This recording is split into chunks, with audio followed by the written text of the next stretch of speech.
Lucas, capítulo 1, versículo 26 até o verso 38. Assim diz a palavra do Senhor. No 6º mês, foi o anjo Gabriel enviado da parte de Deus para uma cidade da Galiléia chamada Nazaré. Há uma virgem desposada com certo homem da casa de Davi, cujo nome era José. A virgem chamava-se Maria.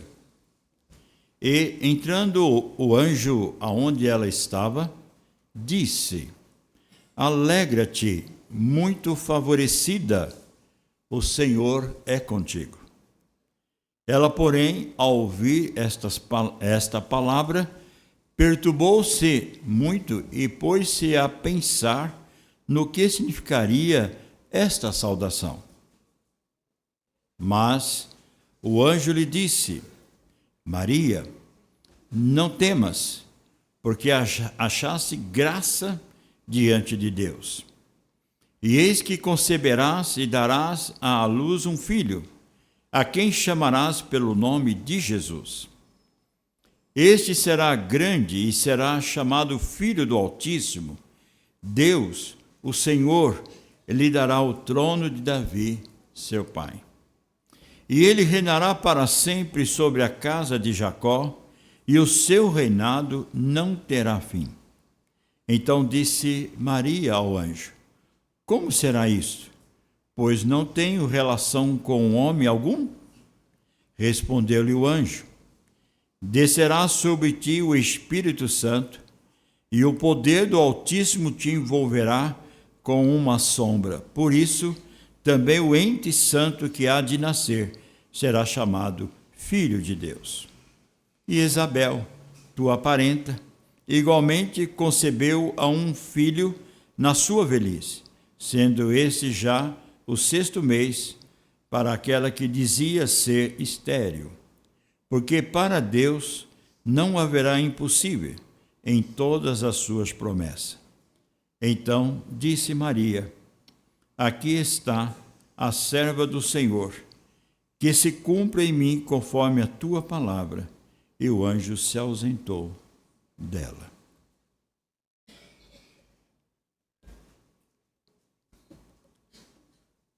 O tema desta noite é sobre o Natal, é a presença do Salvador glorioso.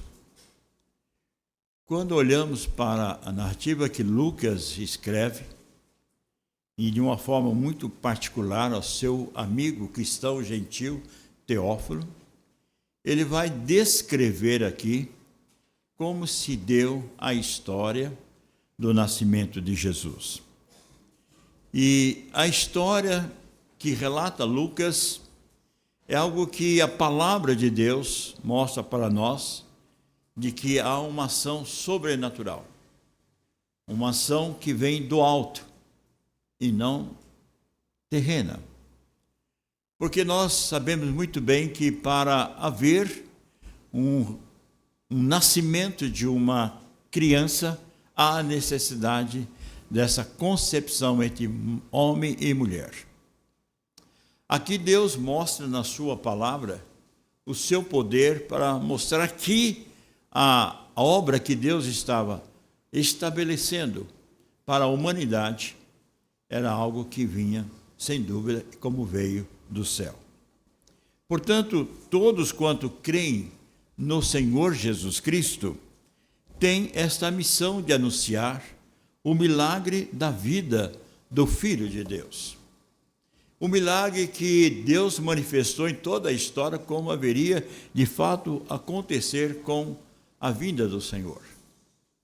Quando o apóstolo Paulo escreve aos crentes da Galácia, ele vai dizer que na plenitude dos tempos, Deus então enviou o seu Filho Jesus Cristo, para então consumar a obra que Deus havia estabelecido na eternidade. Diante disso, nós temos aqui um diálogo. entre o anjo e a mulher, por nome de Maria. O anjo se apresenta diante desta mulher e faz a saudação e comunica o que estava para acontecer com esta mulher, a quem o próprio anjo diz na palavra aqui que é: alegra-te, muito favorecida. Com certeza, você que é mulher, pensa um pouco sobre esse momento na vida de Maria. Entre tantas mulheres da região de Nazaré, em tantas mulheres daquela região também de Jerusalém, Deus vai ao encontro desta mulher e ela é escolhida para ser a mãe do Salvador. Quando isto acontece, irmãos, na vida de uma mulher, quando tem um privilégio de ser mãe, ela demonstra a sua alegria, a sua realização, a bênção de poder ser mãe. O texto mais à frente diz que a sua parenta, Isabel, era estéril, não podia ser mãe, e o anjo comunica: a sua parenta já está há 6 meses grávida. Agora pensa numa mulher que Deus separou entre todas as mulheres para receber o Verbo encarnado que veio até nós através do ventre desta mulher Maria. Agora é importante também, irmãos, relatar aqui de que o que nós estamos dizendo é que esta mulher, por nome de Maria, era pecadora. Ela nasceu em pecado. Ela não teve o seu nascimento sem pecado. Então nós não podemos aqui atribuir a ela uma mulher especial ao ponto de dizer que ela é santa, sem pecado. Não. É como eu e você, pecadores. Mas a graça de Deus, como diz o texto, que Deus diz assim: Maria, não temas, porque achaste graça diante de Deus. Deus então escolhe para cumprir aquilo que o profeta Isaías revela no capítulo 7, no verso 14, que haveria de conceber uma mulher, um filho, que haveria de ser o Salvador, o Senhor Jesus Cristo. O profeta Isaías falando 700 anos antes do nascimento de Jesus. Então, esta mulher escolhida, então vem para ser preparada por Deus para receber este menino Deus, para ser esse Salvador, esse Deus conosco. Então, no verso de número 26 a 29, ela mostra que, de fato, abençoada por Deus, favorecida pelo nosso Deus, recebe esta bênção para então receber a presença do Salvador. Mas não foi algo muito tranquilo, não, porque o texto revela que ela ficou assim, preocupada diante daquilo. Verso 29 diz: ela, porém, ao ouvir esta palavra, perturbou-se muito e pôs-se a pensar no que significaria esta saudação. Mais adiante ela vai dizer: como eu vou ser mãe se eu não tenho nada a conceber através de um homem? Então Deus responde, como diz a palavra de Deus, e aqui no verso 35. O anjo lhe disse: descerá sobre ti o Espírito Santo, e o poder do Altíssimo te envolverá com a sua sombra.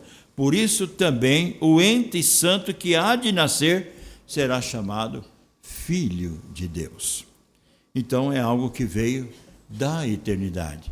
Quando o apóstolo João revela isso no capítulo 3, quando ele diz que Deus amou o seu mundo, e esse mundo que Deus amou, enviou seu Filho unigênito, para que todo aquele nele crê não pereça, mas tenha a vida eterna. Diante disso, irmão, nós temos aqui a chamada que Deus faz através de Lucas, revelando que algo extraordinário não só manifestou no coração das pessoas daquela época, como deve manifestar o Natal, a presença do Salvador glorioso através das nossas vidas, estendendo a nossa família, nosso grau de parentesco e também aqueles que cercam a nossa vida, que o Natal de Cristo tem sentido quando Ele é o Senhor da nossa vida. Irmãos, reis, imperadores, filósofos, ricos, pobres, brancos, criança, velhos, reverenciam e amam e adoram o Salvador.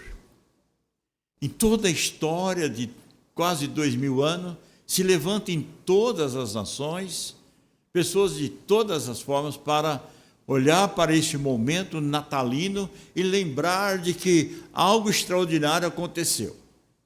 Pode ainda não ter experimentado o que você tem, eu tenho, o novo nascimento, mas sabe da história de alguém que nasceu em Belém de Natal. Como seria, irmãos, o mundo caso não houvesse Natal? Se não houvesse a vinda do Salvador? Se não houvesse a presença desse verbo que se encarnou entre nós? Não tinha sentido. Não tinha uma pregação. Porque Paulo vai escrever na carta de Paulo aos Coríntios, capítulo 15, é vã a nossa pregação e a nossa fé se nós não cremos na vinda do Senhor, não cremos na obra redentora de Cristo e não cremos na ressurreição do Senhor Jesus. Mas quando o Natal é real e verdadeiro, nós compreendemos a dimensão desta obra de Deus completa. Não só apenas o nascimento de Jesus, mas também a sua obra da pregação, anunciando aos seus discípulos, entregando essa palavra até nós, depois manifestando que ele veio para cumprir o que estava estabelecido no profeta Isaías, no capítulo 53, quando o Senhor o nosso Deus resolveu moê-lo por causa dos nossos pecados, entregando numa cruz, ali morrendo pelo seu, nossos pecados, mas ressuscitando ao terceiro dia.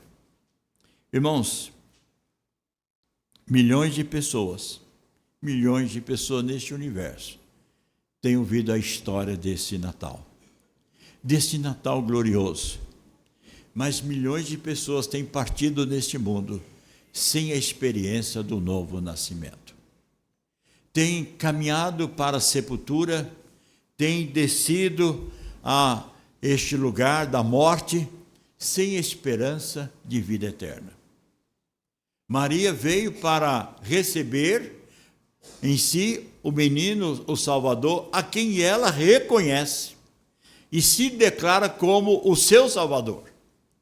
Em Lucas capítulo 1, versículo, ainda no verso de número 46 e 47, do seu cântico, Maria diz assim: então disse Maria, a minha alma engrandece ao Senhor, e meu espírito se alegrou em Deus meu Salvador, porque contemplou na humildade da sua serva, pois desde agora todas as gerações me considerarão bem-aventurada.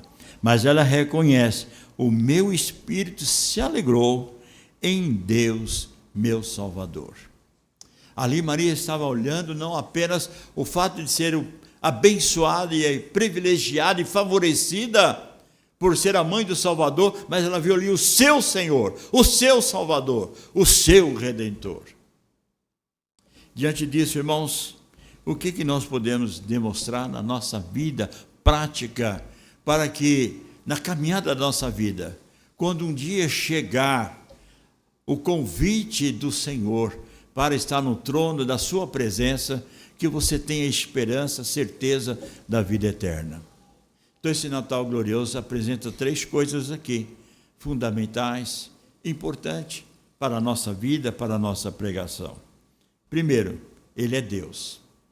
Ele é Deus. Verso 32 diz assim: esse será grande e será chamado Filho do Altíssimo. Deus, o Senhor, lhe dará o trono de Davi, seu pai. Ele é Deus. Quando o apóstolo João vai escrever a palavra do verbo, ele vai descrever, revelando quem é este verbo, quem é esta palavra, o próprio Deus, o Senhor e Salvador. E ele diz o seguinte: no princípio era o verbo, e o verbo estava com Deus, e o verbo era Deus. Ele estava no princípio com Deus. Todas as coisas foram feitas por ele, por intermédio dele, e sem ele nada do que foi feito se fez. Meus irmãos, ele revela exatamente, diz que o nosso Salvador é Deus, é a segunda pessoa da Trindade, é Deus Pai, é Deus Filho, é a ação soberana do Deus Espírito Santo, agindo na história da sua igreja. Mais adiante, o apóstolo João, quando vai escrever sobre a mensagem da pessoa de Cristo, na explicação, dizendo àqueles homens, ali na festa da celebração em Jerusalém, ele diz assim, no João 10:30, eu, Jesus falando, e o Pai somos um.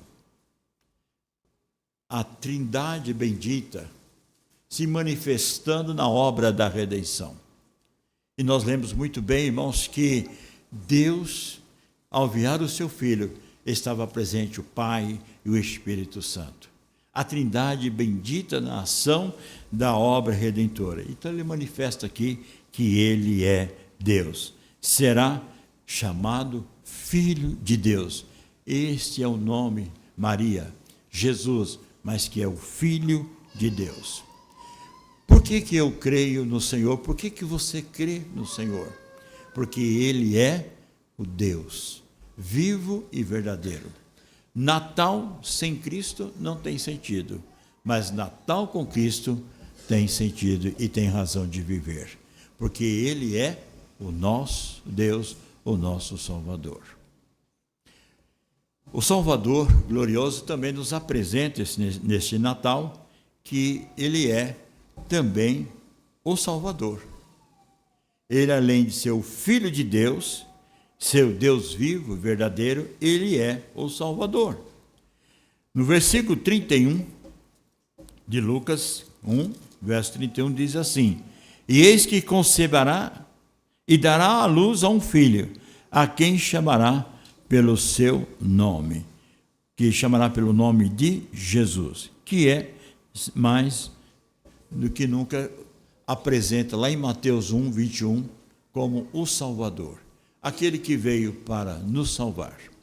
E a prova disso, irmãos, que Deus olha para nós, pecadores, muitas vezes desqualificado, não valorizado pela sociedade, mas o Senhor olha para este pecador e, no seu amor eterno, traz para si uma bênção extraordinária da nova vida.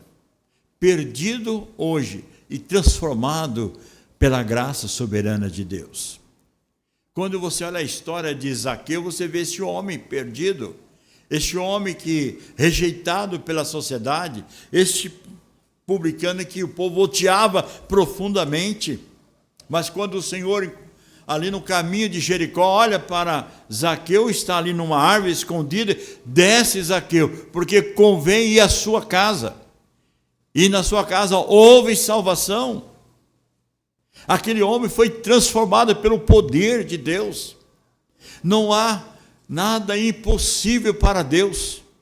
Por mais que o homem seja terrível, perigoso, Deus tem feito obra extraordinária na vida de tantos homens violentos, irmãos, transformados pelo poder de Deus, verdadeiros pregadores do Evangelho da graça do Senhor.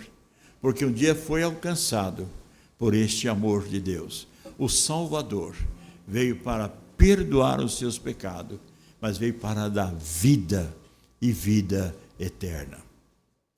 Quando o apóstolo João ainda vai escrever no capítulo 10, e ele vai dizer algo extraordinário, tão rico para nós na vida cristã.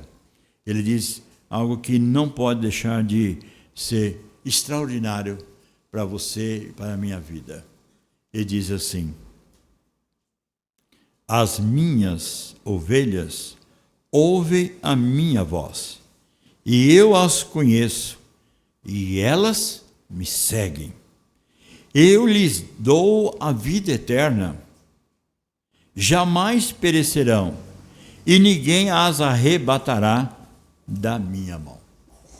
Uma vez chamado pelo Senhor, uma vez escolhido pelo Senhor, uma vez você reconhecendo que Ele de fato alcançou a sua vida e você crer e confia como Ele, como seu Senhor e Salvador, assim foi com Maria, assim será com você e comigo, de que nós jamais perderemos a vida eterna, porque Ele nos comprou e nos garantiu, e ninguém arrebatará das suas mãos. Que privilégio caminhar neste mundo, mesmo com tantas dificuldades, com tantas perseguições, mas, acima de tudo, a minha alma, a sua alma, está guardada, assegurada pelo nosso Senhor e pelo nosso Salvador. O Salvador glorioso se manifesta como Deus. O Salvador glorioso se manifesta como Salvador. Mas o Salvador glorioso também se revela como Rei. O verso de número 33, no capítulo 1, verso 33, diz: E ele reinará para sempre sobre a casa de Jacó, e o seu reinado não terá fim. O seu reinado não terá fim. Irmãos, quando nós temos a palavra escrita pelo apóstolo João no livro de Apocalipse, no capítulo 1, ele vai descrever algo extraordinário sobre esse rei, esse Deus maravilhoso. Ele diz, o apóstolo João, no capítulo 1 do Apocalipse, as seguintes palavras. Diz o seguinte, capítulo 1, verso de número 5, parte B. Aquele que nos ama e pelo seu sangue nos libertou dos nossos pecados. Portanto, eu sou o Alfa e o Ômega, diz o Senhor. Deus é aquele que é, que era e o que há de vir, o Todo-Poderoso. Portanto, esse Deus se manifesta com toda a sua glória, com todo o seu poder, pelo século do século. Portanto, o seu reinado não terá fim. Ele estabeleceu não um reinado terreno que os reis nascem e morrem, mas o nosso Rei dos Reis, Senhor do Senhor, é aquele que reina para sempre. Quando Paulo vai dizer também sobre quem é esse rei que reinará para sempre, diz a palavra de Deus na carta de Timóteo, no capítulo 1, ele vai dizer no verso de número 17. Assim, ao Rei eterno, imortal, invisível, Deus único, honra e glória pelo século do século. Portanto, o seu reinado não terá fim. Ele é o princípio e o fim. Ele é a Alfa e o Ômega. Ele é o bom pastor. Ele é o caminho, ele é a verdade e ele é a vida. Portanto, meus amados irmãos, o Natal de Cristo só pode ter sentido se ele é o Senhor da sua vida. Se ele reina soberanamente na sua vida. Porque se vivermos neste mundo sem ter a certeza da presença de Cristo no coração, está perdido, está condenado. Mas aquele que vive nessa certeza, como expressou Maria diante da revelação dada pelo anjo Gabriel, manifestando que ele é Deus, que ele é o Salvador e o seu reinado não tem fim. Quando isso é real, então você canta, você glorifica, você bendiz o nome do Senhor. Amados irmãos, nessa noite de Natal, nós não teremos mais um espetáculo ou, quem sabe, uma apresentação musical. Nós teremos aqui momento de adoração a Deus. Algumas vozes estarão aqui para dizer a você, a mim, a todos nós, de forma cantada, do que revela toda a Sagrada Escritura do verdadeiro Natal, deste Emanuel, desse Salvador, desse Redentor, desse que é a razão de nossa existência. Portanto, se Ele é o Senhor da sua vida, Ele é tudo na sua vida. E se Ele é tudo na sua vida, o Natal passa a ter sentido. Quero convidar a igreja para que louve conosco, participe conosco neste momento musical que nós teremos nesta noite, de forma cantada daquilo que se revela toda a Sagrada Escritura, que Deus falou aos profetas, aos os pais da igreja, os salmos, como também fala através da sua Escritura num todo, na minha vida e na sua vida. Que o Natal seja de fato a presença desse Salvador glorioso, a quem eu e você sempre haveremos de dizer: Ele é o nosso Deus, Ele é o nosso Salvador e Ele é o nosso Rei eterno, para a honra e para a glória tão somente do nosso Deus. Amém.